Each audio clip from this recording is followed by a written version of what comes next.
خاص بات میں ایک بار پھر آپ کا خیر مقدم ہے۔ کرناٹک کی سدرامیا حکومت کی اردو دشمنی کا ایک اور چہرہ سامنے آیا۔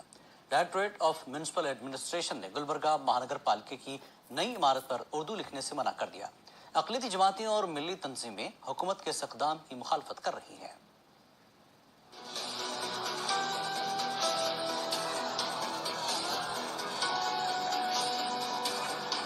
گلبرگہ مہانگر پالیکے کی نئی عمارت پر اردو تحریر معاملے پر گلبرگہ میونسپل کمشنر کو حکومت سے ایک مکتوب ملا ہے۔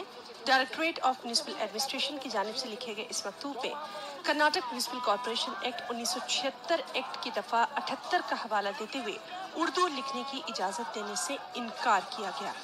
اقلیتی جماعتیں اور تنظیمیں اس کی سخت مذمت کر رہی ہیں۔ اتنے دن سے کیا کر رہے تھے بیوروکریسی؟ کیوں وہاں پر اردو میں لکھا گیا؟ جو پریزنٹ بلڈنگ ہے اس کو میٹنے کا کام کرنا تھا، اردو کو نکالنا تھا۔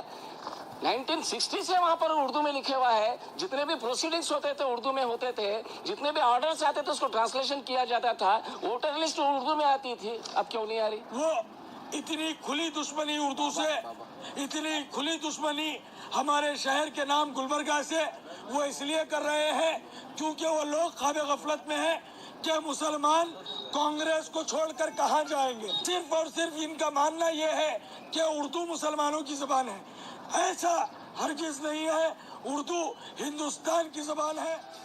دوسری جانب آزاد کارپوریٹرز گلبرگہ میونسپل کمشنر پر حکومت کے روبرو آدھی سچائی دکھانے کا الزام عائد کر رہے ہیں۔ وضاحت کے لیے لکھے گئے مکتوب کے متن پر سوال اٹھا رہے ہیں۔ اب گورنمنٹ کو یہ اطلاع کرو کہ آلریڈی پرانے بورڈ پہ اردو لکھا گیا ہے۔ یہ ڈونٹ رائٹ کہ یہ تم یہ لکھ رہے ہیں کہ بھائی what would be the language, what is the official language to be used on sign boards. You give them extra knowledge, give them the knowledge that we have already been writing this Urdu language from past 20 years, then you will get a positive response from the government.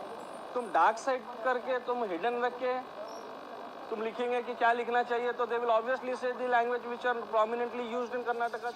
Gulbarga Mahanagar پالیکے کی یہ نئی عمارت کا افتتاح 28 فروری کو ہونا تھا، تاہم اردو تنازع کے بعد اب اسے ملتوی کر دیا گیا۔